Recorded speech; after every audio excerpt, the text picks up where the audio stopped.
Hello. Are you ready for the tale? The tale of Ichabod Crane and the legend of Sleepy Hollow. This is as high-tech as it gets for me during spooky season. Flashlight reviews. I'm loving this. Plus, I can do things with my voice. This is a no-brainer. I am John Stark, a blind film critic, and you have come to my channel for some reason. Good for you. Click subscribe. We're going to talk about Sleepy Hollow, Tim Burton's Sleepy Hollow. This is a trifecta. It is a spooky season review. It is a second look and a 25th anniversary release. 3 movies in one, all together. Yes. This does have audio description. I had it through Amazon, MGM Plus, I believe. The overlap, if you have MGM Plus as an add-on, you get audio description for movies that float through MGM Plus. So that is how I got it. So this movie has decapitations. Yes. Lots of decapitations. I remember seeing this in theaters at the time, and being like, wow, there's a lot of decapitations in this movie. Like, it's not like I wasn't ready for this, because I think this movie came out at relatively the same time, and I just was watching lots of movies in theaters. I remember seeing End of Days came out around the same time, and so like I was watching adult content at this time. I was still in high school, but I was watching. A lot of times I would get in. A lot of times I would get tickets sold to me. I looked old enough, so every once in a while you get that one person who's like, really like, I'm gonna do my job, and you're like, fuck you, man. I hate that. But no, I got into Sleepy Hollow. Yeah, it's Johnny Depp, Christina Ricci, Christopher Walken, Casper Van Dien, Miranda Richardson, Christopher Reeve. I don't know. There's like a whole bunch of people in this, and just like an ungodly amount of people are in this film. And because he has to have lots of people he can decapitate. You know, the headless horseman he's just doing work in this film. He's just like left and right, just people are just bam, bam, bam, bam. And you're like, what the? Everyone. I'm surprised the film didn't end with like Johnny Depp just like walking around a town full of like decapitated people. Just like, wow, there's no one left. It's just me. No, Tim Burton goes hard on decapitations here. So, if that's not your thing, then this movie's not for you, because this is lots of people in this film get that, because it's the movie about the headless horseman. I mean, this is the Legend of Sleepy Hollow. Then this is not the Disney cartoon. So, yeah, it's a great movie to watch around Halloween if you've never seen it. Tim Burton. It feels like a Halloween movie too. Like, it actually feels like this is the season for it to watch the movie. Like, when else would you casually just watch Sleepy Hollow? It feels like you want to bring Sleepy Hollow in around this time. I remember Netflix made that. Was that like Marlon Wayans was in like The Legend of something Sleepy Hollow? Anyway, he made some Spooky Hollow or some crappy little like nod to it. I can't remember. Yeah, that movie was. If you saw it, you're like, you vaguely remember now. You're like, oh yeah. I think that's how Netflix films work. Is that when you is that minus like 10 of them. One day I should do a list of the 10 Netflix films worth remembering. The rest of them you're just like, oh, I did see that, didn't I? Damn, what was the movie called? Who was in it? What was it about? You're like, yeah, that's pretty much Netflix every week. So But this is Johnny Depp doing an interesting Ichabod Crane. He's a little cowardly, but at the same time intelligent, and he's been tasked with sort of solving this headless horseman thing, which he may or may not necessarily believe in, but clearly, obviously, is somewhat level of superstitious, and at the same time can't deny the fact that people are in fact getting decapitated, and eventually he does actually see the headless horseman, and he's like, oh shit.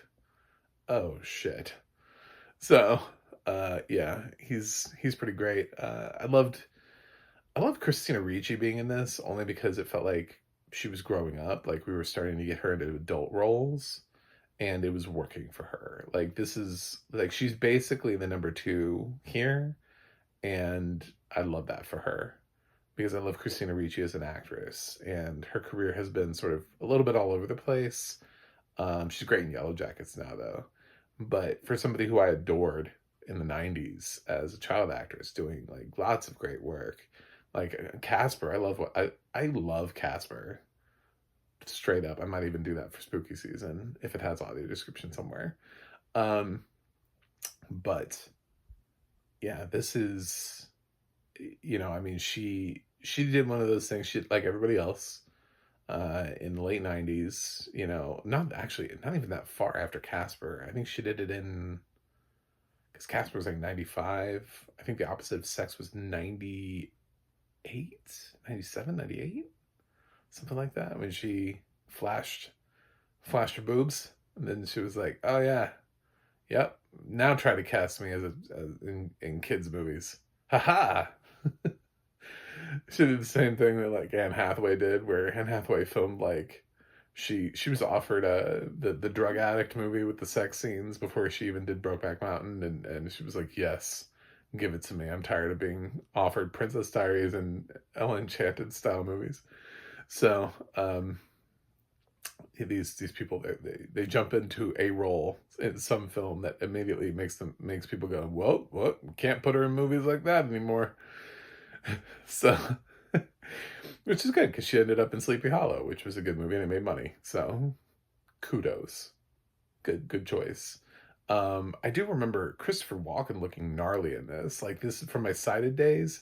Christopher Walken's like character design in this is like crazy gnarly. Like when you get to it, like I still remember it. Like I'm still like this.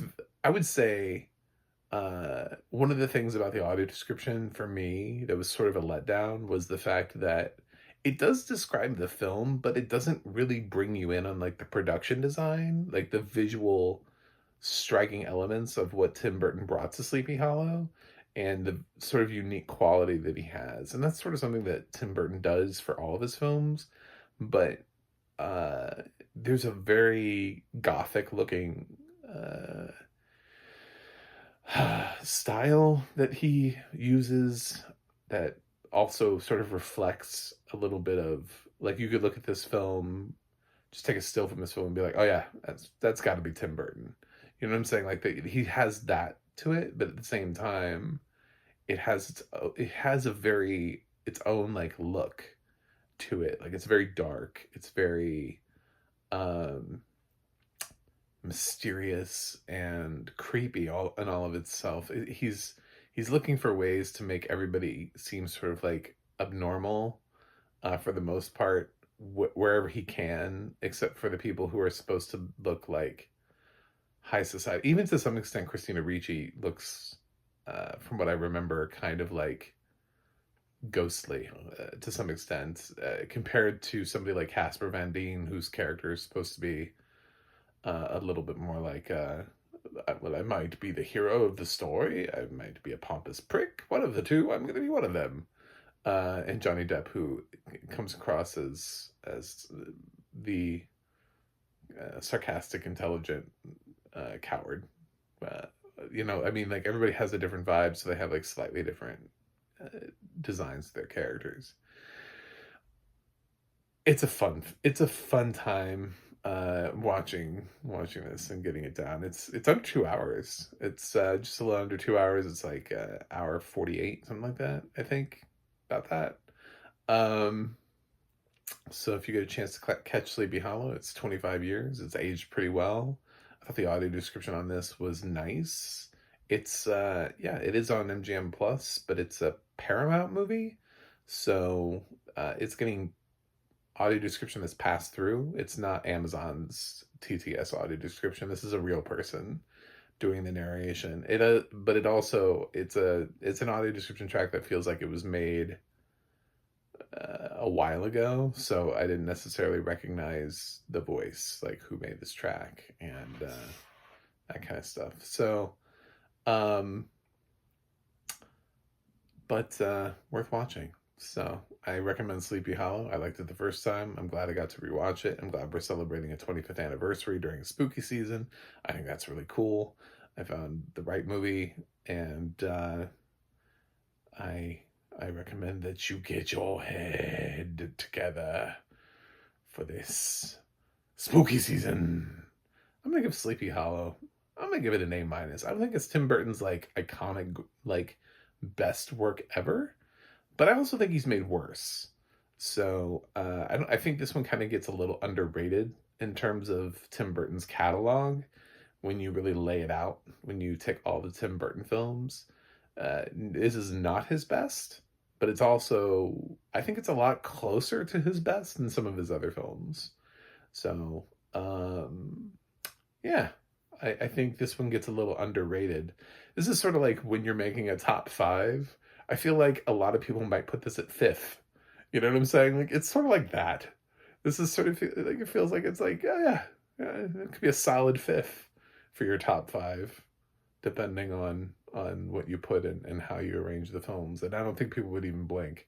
But if you put it at number 1, they're gonna be like, no, it can't be number 1. But if you put it at number 5, they're like, yeah, that feels good there, you know. And then leave off some other films on his list. So anyway, check it out. Until next time, spooky.